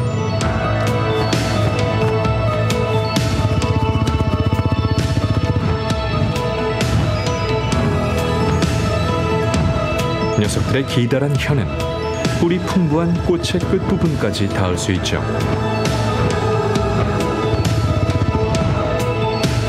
날개를 1초에 60번 퍼덕이려면 많은 에너지가 필요하기에 벌새는 매일 자기 무게만큼의 꿀을 섭취합니다. 자, 작은 벌새는요 1초에 몇 번 날개짓 한다고요? 60번을 날개짓하고 모든 새 가운데 유일하게 후진 비행이 가능한 새입니다. 다른 새들은요 정지했다가 뒤로 날아다니고 이거 못하거든요. 근데 벌새는 딱 정지했다가 후진, 전진 이걸 다 할 수 있는 유일한 새입니다. 이게 모든 새가 다 하는 건 아닙니다. 이것은 뭘 가르쳐주냐면 하나님이 다 특색 있게 다르게 창조했다는 것을 우리에게 알려주는 거예요. 우리 사람이요 눈이 몇 개입니까? 코는요? 입은? 귀는? 아는 거 왜 물어봐, 그죠? 자, 눈 2개, 코 하나, 입 하나, 귀 2개인데 나하고 똑같이 생긴 사람 있습니까? 없습니까? 없죠? 다 다르게 생겼습니다. 여러분 저하고 똑같이 생긴 사람 본 적 있어요? 어디 갔더니 서경석 닮았다 하더라고. 자, 어쨌든 간에 눈 2개, 코 하나, 입 하나, 귀 2개인데 똑같이 생긴 사람은 세상에 아무도 없어요. 무엇을 말하느냐? 막 우리가 만든다면 이럴 수 없을 겁니다. 하나님이 다 다르게 창조했다는 것을 보여주는 겁니다. 이것은 이렇게 만들고 저것은 저렇게 만들고. 그래서 벌새는요 모든 새 가운데 작은 새 중에 하나인데 유일하게 후진 비행이 가능하고 1초에 날개짓을 60번이나 한다 그 말입니다. 이게 오랜 시간 지나면서 저절로 우연히 된 것이 아니고 처음부터 그렇게 만들어졌다 그 말입니다. 여러분 잘 알겠어요? 이것도 한번 봐봐요. 일본 기차는 빠르지만 큰 문제가 있었는데 이 문제를 새 한 마리가 해결했다는 사실. 신칸센의 초기 모델은 빨랐지만 열차가 터널을 들어갈 때마다 폭발음이 발생해서 큰 골칫덩이였어. 터널에 진입할 때 공기를 강하게 압축하고 이 압축된 공기가 터널 반대편에서 뻥 하고 배출되었던 것인데 한 엔지니어가 물총새를 지켜보다가 물에 뛰어들 때 거의 물이 튀지 않는다는 사실을 발견했고 바로 기차 앞부분을 물총새 부리 마냥 늘려봤더니 속도는 상승, 소리는 감소, 연료도 절감, 심지어 연봉도 상승. 개꿀. 이번에도 자연에서 과학자들은 정답을 찾은 거였어. 그래서 그 신칸센 고속열차가 소리가 터널에 들어갈 때 너무 크니까 이것을 고민하다가 물총새가 이렇게 물속에 들어가서 고기를 잡아먹는데 거의 물이 튀기지 않고 쏙 들어가더라 그 말입니다. 그걸 보면서 그 물총새 부리 모양으로 신칸센 고속철도 앞 모양을 만들었더니 소리가 없이 그냥 통과하더라 그 말입니다. 자연에서 보고 배우는 겁니다. 사람이 아무리 잘 만들어도요 하나님 만든 것에 비교할 수가 없습니다. 여러분 그 치아가 안 좋아서 임플란트 하신 분도 있죠. 저도 이게 양쪽에 2개 했는데 이 임플란트가요 이게 그렇게 좋은 것만 아니더라고. 맛을 느끼는 것은 현대요 이도 맛을 느끼는 거 알고 있어요? 이 임플란트는 맛을 느끼지 못합니다. 그리고 또 하나 문제가 강도 조절이 안 돼요. 자기 이는 강도 조절이 되어서 세게 씹기도 하고 약하게 씹기도 하는데 임플란트는 그냥 막 씹다 보니까 갑자기 너무 쉽게 너무 세게 씹어가지고 좀 이렇게 아프기도 합니다. 그래서 뭐든지요 하나님이 처음 주신 것보다 더 좋을 수는 없다라는 거예요. 5째 날 만들었고 6째 날에 짐승과 사람을 만들었습니다. 종류대로 짐승을 만들고 그리고 사람을 만들었어요. 식물은 동물을 위해서, 식물과 동물은 사람을 위해서, 사람은 하나님의 영광을 위하여 창조했다고 말씀하십니다. 하나님이 자기 형상 곧 하나님의 형상대로 사람을 창조하시되 남자와 여자를 창조하시고 하나님이 그들에게 복을 주시며 그들에게 이르시되 생육하고 번성하여 땅에 충만하라. 땅을 정복하라. 바다의 고기와 공중의 새와 땅에 움직이는 모든 생물을 다스리라 하시니 하나님이 제일 마지막에 가장 소중한 사람을 자기 형상대로 만들었습니다. 하나님은 영이라고 하셨는데 자기 형상대로 만들었다는 것이 무슨 말일까요? 우리 속에 있는 영혼을 하나님의 모양대로 만드셨다 그 말이에요. 창세기 2장 7절 같이 읽습니다. 여호와 하나님이 흙으로 사람을 지으시고 생기를 그 코에 불어 넣으시니 사람이 생명이 된지라. 눈에 보이는 육체는 바디는 흙으로 만들고 그 속에 생기, 호흡을 불어넣었다, 영혼을 불어넣으셨다 그 말입니다. 컴퓨터도 하드웨어와 소프트웨어가 있듯이 사람도 하드웨어와 소프트웨어가 있는데 하드웨어는 육체, 몸이고 소프트웨어는 더 중요한 거죠. 그 속에 담겨져 있는 영혼이다라는 거예요. 우리는 그런 거 하지 않는데 가톨릭에서는 부활절에 보면 막 계란 삶아서 이렇게 막 나눠주고 하잖아요. 그게 이제 영혼육을 가리킨다고도 설명합니다. 껍질은 육체, 흰 거는 혼, 노란 거는 영 이렇게 설명하기도 합니다. 이해를 돕기 위해서 말씀을 드렸습니다. 더 중요한 것은 그 속에 담기는 내용물이죠. 컵보다 컵에 담기는 내용물이 중요하죠. 컵은 우리 육체고 그 속에 담겨있는 물이 영혼인데 하나님이 그 영혼을 당신의 형상대로 우리 속에 만들어서 불어넣어 주었다 그 말입니다. 각 사람 자, 흙의 뒷글로 사람을 창조 구성원수를 증명할 수 있습니다.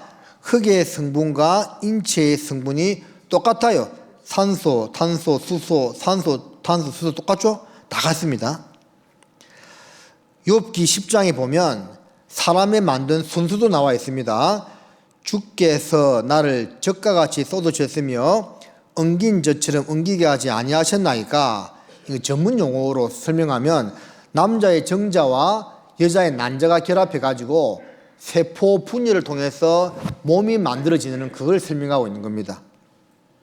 첫 번째, 두 번째는 가죽과 살로 내게 입히시며, 세 번째는 뼈와 힘줄로 나를 뭉치시고. 순서가 있습니다.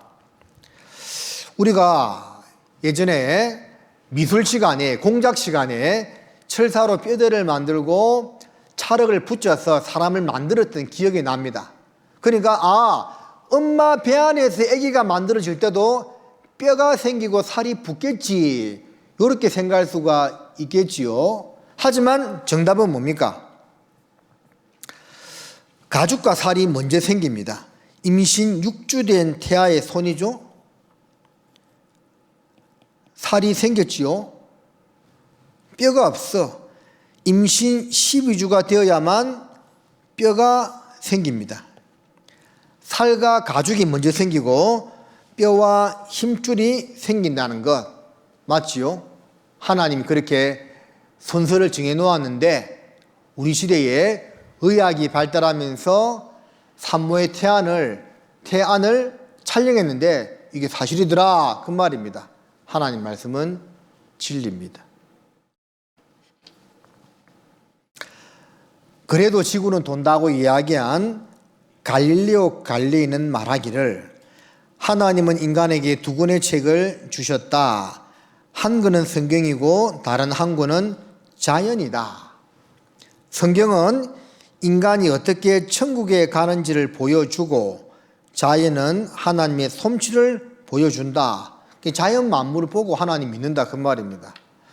저는 성경을 이렇게 쭉 가르치면서 그런 생각이 들었어요. 우리 시대는 성경의 과학적인 사실들이 많이 드러나가지고 믿을 수 있는 증거가 너무 많거든요. 근데 불과 100년 전만 해도 성경에 나와 있는 과학적인 내용들이 밝혀지지 않았어. 그런데 그 당시 사람들이 우리보다 믿음이 훨씬 좋았어. 그럼 뭘 보고 믿었느냐? 이 자연 만물 보고 양심을 통해서 하나님을 다 믿었다, 그 말이에요. 근데 우리 시대 사람들은 마음이요 좀 굳어져 있어. 그래서 하나님이 이 시대는 여러 가지 증거들을 더 많이 드러나게 해가지고 믿게끔 도와주시는 겁니다. 만유인력의 법칙을 발견한 아이작 뉴턴은 말하기를 자연의 연구로 인간은 창조주를 알고 창조주에 대한 인간의 의무를 알 수 있게 되었다라고 했습니다.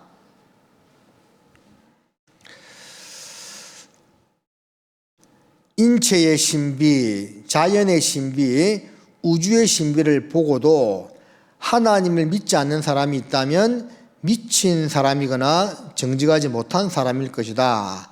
자, 그런 분들 아무도 없지요? 전도서 12장에 1절만 같이 읽어보겠습니다. 너는 청년의 때 곧 공고한 날에 이르기 전 나는 아무 낙이 없다고 할 해가 가깝기 전에 너의 창조자를 기억하라. 자, 청년의 때라고 해가지고요 꼭 20대, 30대만 말하는 것이 아닙니다.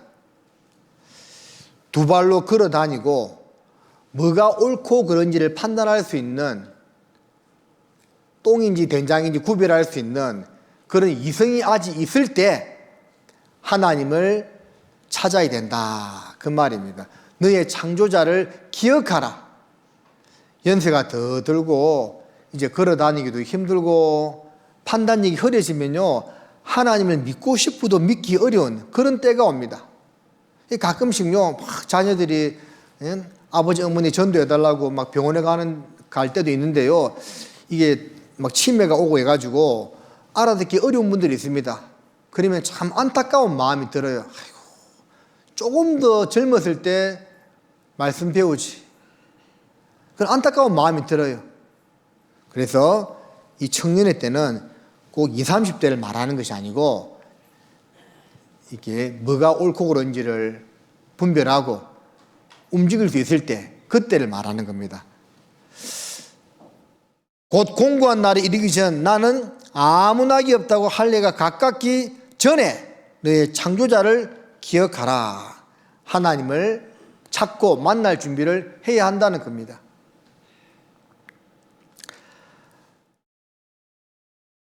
저가 모태에서 벌거벗고 나왔은즉 그 나온 대로 돌아가고 수고하여 얻은 것을 아무것도 손에 가지고 가지 못하리니 이것도 패단이라 어떻게 왔든지 그대로 가리니 바람을 잡으려는 수고가 저에게 무엇이 유익하랴. 빈손으로 왔다가 빈손으로 가는 인생이죠. 당연한데 왜 패단이라고 이야기하고 있느냐 하면 하나님을 만나고 영생을 얻어가야 되는데 그러지 못하기 때문에 패단인 인생이라고 말씀하고 있는 겁니다. 전도서 12장 7절 말씀 같이 읽겠습니다.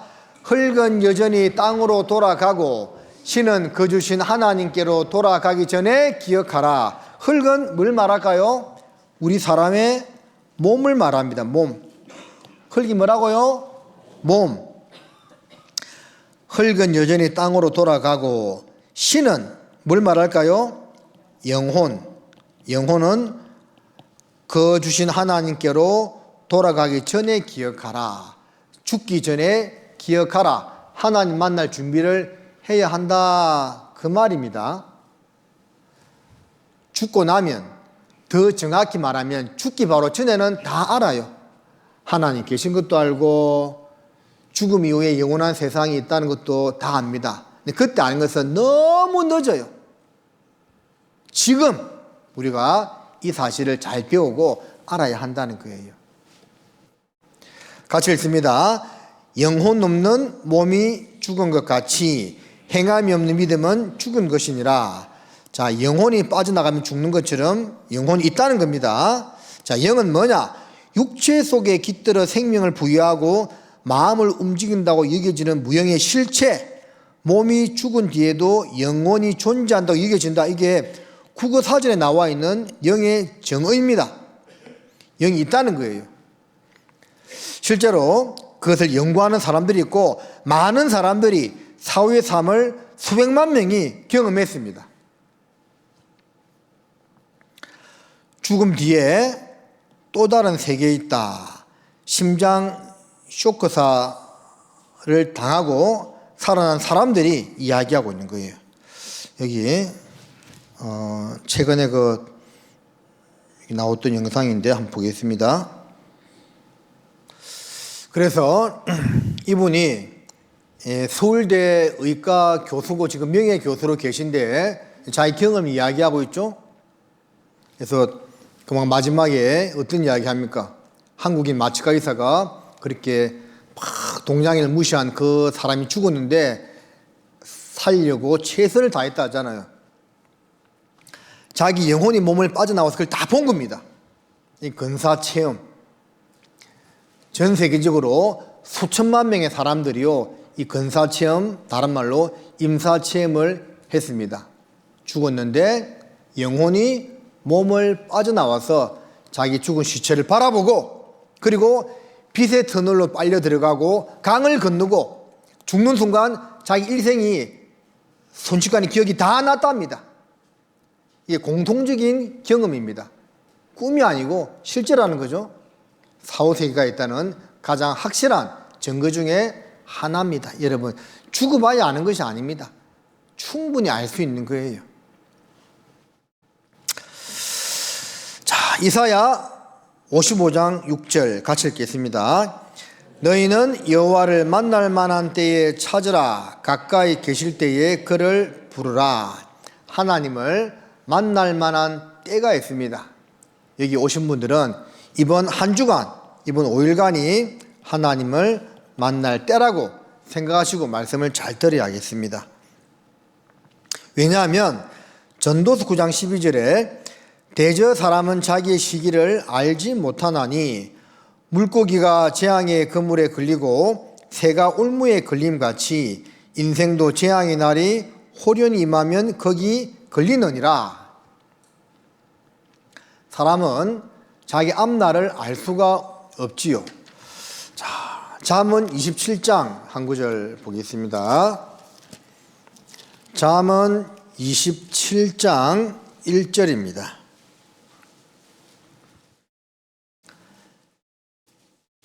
너는 내일 일을 자랑하지 말라. 하루 동안에 무슨 일이 날는지 내가 알 수 없음이니라. 그죠? 하루 동안에 무슨 일이 일어날지 아무도 몰라요. 안타깝지만 재작년에 무안공항의 참사, 그 알고 있죠? 제주항공이 이렇게 착륙하다가 그 벽에 부딪혀서 한 명인가 살고 거의 다 죽었죠? 예. 그 비행기에 탄 분들이요, 태국인가 갔다가 이제 오는 길이었다고 하는데, 그런 사고를 당할 거라고는 그날 아침 먹으면서도 생각 못 했겠죠. 아침 먹고 아침 비행기 타고 들어오다가 사고 당했거든요. 그 비행기 타지 않았겠죠. 모르기 때문에 탄 거예요. 자기 일을, 앞날을 하루 동안도 알 수 없다, 그 말이에요. 야고보서 4장도 보겠습니다. 야고보서 4장. 4장 14절 말씀입니다. 야고보서 4장 14절. 이 말씀은 우리 같이 읽어보겠습니다. 내일 일을 너희가 알지 못하는도다. 너희 생명이 무엇이뇨? 너희는 잠깐 보이다가 없어지는 안개니라. 왜 안개가 잠깐 보이다가 없어지지요? 안개가 아무리 자욱해도 해가 쨍쨍 내리쬐면 안개가 다 사라져 버리는 것처럼 우리 인생이 그렇다는 그 말입니다. 너희 생명이 뭐냐? 잠깐 보이다가 없어지는 안개처럼 더덥고 부질없는 인생이다라는 겁니다. 하지만 소중합니다. 왜냐? 우리 안에 하나님의 모습을 닮은 영혼이 들어있기 때문에 소중하다는 겁니다. 사람이 이렇게도 죽어요. 예?